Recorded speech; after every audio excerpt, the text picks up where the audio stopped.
আসসালামু আলাইকুম বন্ধুরা, কেমন আছেন সবাই? আশা করি সবাই অনেক অনেক বেশি ভালো আছেন।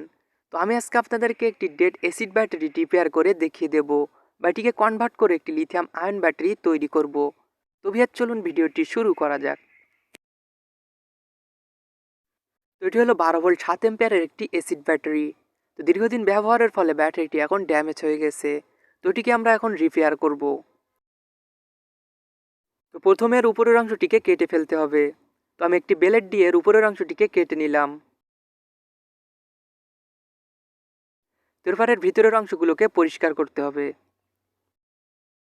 তো আমি এর ভিতরের অংশগুলোকেও পরিষ্কার করে ফেললাম। তো এরপর এগুলোকেও আমরা কেটে ফেলবো। তো এর ভিতরের সবগুলোকে আমি এখন পরিষ্কার করে নিলাম। এরপর আমাদের প্রয়োজন হবে 18650 মডেলের কিছু লিথিয়াম আয়ন ব্যাটারি সেল। তো এগুলোকে আমি পুরাতন ল্যাপটপ ব্যাটারি প্যাক থেকে সংগ্রহ করে নিয়েছি। তো এখানে 1000 থেকে 2200 mAh পর্যন্ত বিভিন্ন ক্যাপাসিটির ব্যাটারি আছে।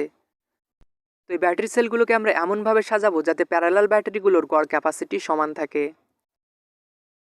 তো এরপর আমরা 7টি করে ব্যাটারি সেল একসাথে প্যারালালে সোল্ডারিং করে নিব।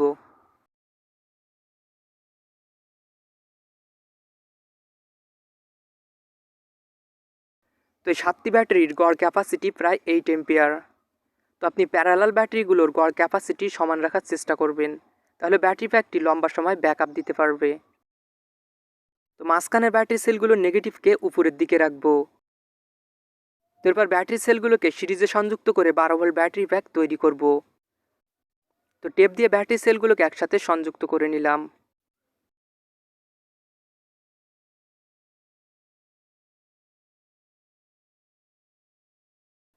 এরপর একটি ব্যাটারির নেগেটিভকে অপর একটি ব্যাটারির পজিটিভের সাথে সোল্ডারিং করব।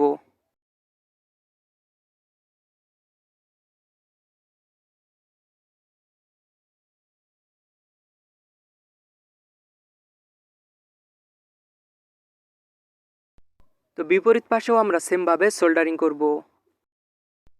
তো আমি দুই সাইডে সেমভাবে সোল্ডারিং করে নিলাম। তো ব্যাটারিগুলোকে ওভারচার্জ এবং শর্ট সার্কিট থেকে প্রোটেক্ট করার জন্য আমাদের প্রয়োজন হবে 12 ভোল্ট 3S বিএমএস সার্কিট। তো আমি এখানে একটি 25 এম্পিয়ারের বিএমএস সার্কিট ব্যবহার করছি। তো আপনি যদি ব্যাটারি সেলগুলোকে সেমভাবে সোল্ডারিং করেন তাহলে খুব সহজেই বিএমএস সার্কিটটিকে সংযুক্ত করতে পারবেন। তো ড্রয়িংটার মতো করে আমি সোল্ডারিং করে নিলাম। তো এরপর এখানে থাকা পি পজিটিভ এবং নেগেটিভের সাথে দুইটি তার সোল্ডারিং করে নিব।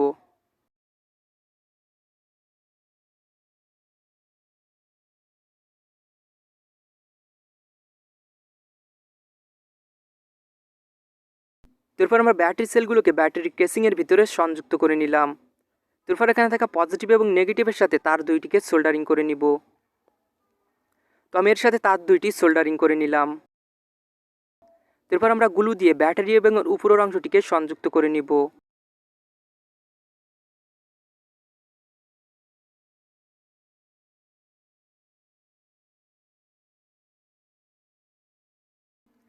তো আমাদের ব্যাটারি প্যাকটি এখন কমপ্লিট হয়ে গেছে। তো এখন যদি আমরা আর ভোল্ট পরিমাপ করি তো দেখতে পাচ্ছেন এখানে আমরা পাচ্ছি 12.07 ভোল্ট। তো এটিকে আমরা এখন একটু চার্জ করব। তো এটিকে চার্জ করার জন্য 12 ভোল্ট 3 এম্পিয়ারের একটি ট্রান্সফরমার ব্যবহার করব। তো প্রায় 1 ঘন্টা চার্জ করার পর এখন আমাদের ব্যাটারি প্যাকটি ফুল চার্জ হয়ে গেছে। তো এখন যদি আমরা ভোল্ট পরিমাপ করি তো দেখতে পাচ্ছেন এখানে আমরা পাচ্ছি 12.7 ভোল্ট। তো এই ব্যাটারি প্যাকটি ব্যবহার করে আপনারা 12 ভোল্টের যে কোনো ডিভাইসকে খুব সহজেই চালাতে পারবেন এবং আগের থেকেও বেশি এম্পিয়ার ডিসচার্জে ব্যবহার করতে পারবেন।